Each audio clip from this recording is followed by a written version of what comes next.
টাকা করে মাসে দেবেন।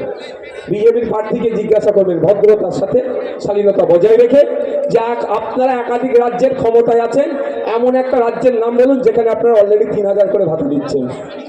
জিজ্ঞাসা করবেন, উত্তর দিতে পারবে না। তারপরে বলবেন উড়িষ্যাতে গত 16 মাস টাকা বন্ধ কেন অন্নপূর্ণা ভান্ডারে। প্রশ্ন করবেন দিল্লিতে লাস্ট কতদিন দিল্লির মায়েরা ভাতা পায়নি, সেখানেও প্রায় 10 মাস 1 বছরের ঊর্ধ্বে হয়ে গেল। এটা শুধু বোকা বানানোর জন্য 3000-এর গল্প শোনাচ্ছে।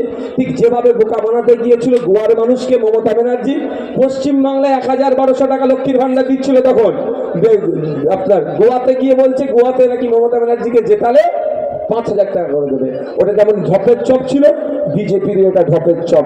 এদের কথা একদম বিশ্বাস করবে না, ভরসা করবেন না। তাই বন্ধুগণ, আমি আপনাদের বলবো, আপনাদের মূল্যবান ভোট নষ্ট করবেন না। আজ আপনাদের পায়ের নিচে মাটি আছে, কালকে পায়ের নিচে মাটি নাও থাকতে পারে। তাই যে মাটিটা আছে, শক্ত করার জায়গা আছে, যে হাতে ক্ষমতাটা আছে, ভোট দানের ক্ষমতাটা আছে, চক্রান্ত করে পশ্চিম বাংলার 27 লক্ষ বাঙালির তার মধ্যে কেড়ে নিয়েছে, আগামী দিনে বেশিও কেড়ে নিতে পারে। যদি যখন সরকারে আমরা থাকতাম, তাহলে এ সাহস দেখাতে পারতো না। কেরলে এসআইআর হলো, তামিলনাড়ুতে হলো, 12টা রাজ্যে এসআইআর হলো। কোন রাজ্যে লজিক্যাল ডিসক্রিপেন্সি হয়েছে, কোন রাজ্যে আন্ডার অ্যাডজুডিকেশন হয়েছে, আর কোন রাজ্যে র্যান্ডামলি এই ধরনের নাম 27 লক্ষ বাদ গেছে, একটা রাজ্য দেখাতে পারবেন না। কেন এটা হলো?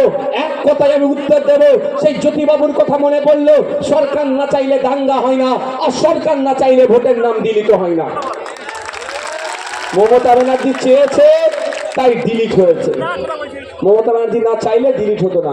বিজেপি রাজ্যতে এসআইআর হলো, কেরল তামিলনাড়ু দেখুন, সেখানে এই ধরনের ঘটনা পাওয়া যাচ্ছে। এখানে মমতা ব্যানার্জি ইচ্ছা করে বিজেপি তৃণমূলের বাইনারি তৈরি করার জন্য আপনার আমার নামটাকে ডিলিট করেছে। তার মধ্যে হিন্দুরা ভাবছে মুসলমানদের জব্দ করছি, আর মুসলমানরা ভাবছে সত্যি আমরা একাই জব্দ হচ্ছি। এরকম ব্যাপার নয়। 27 লক্ষ মানুষের নাম বাদ করেছে, যার মধ্যে আমার হিন্দু সমাজের মানুষ 17 লাখ, আমার মুসলিম সমাজের মানুষ 10 লাখ।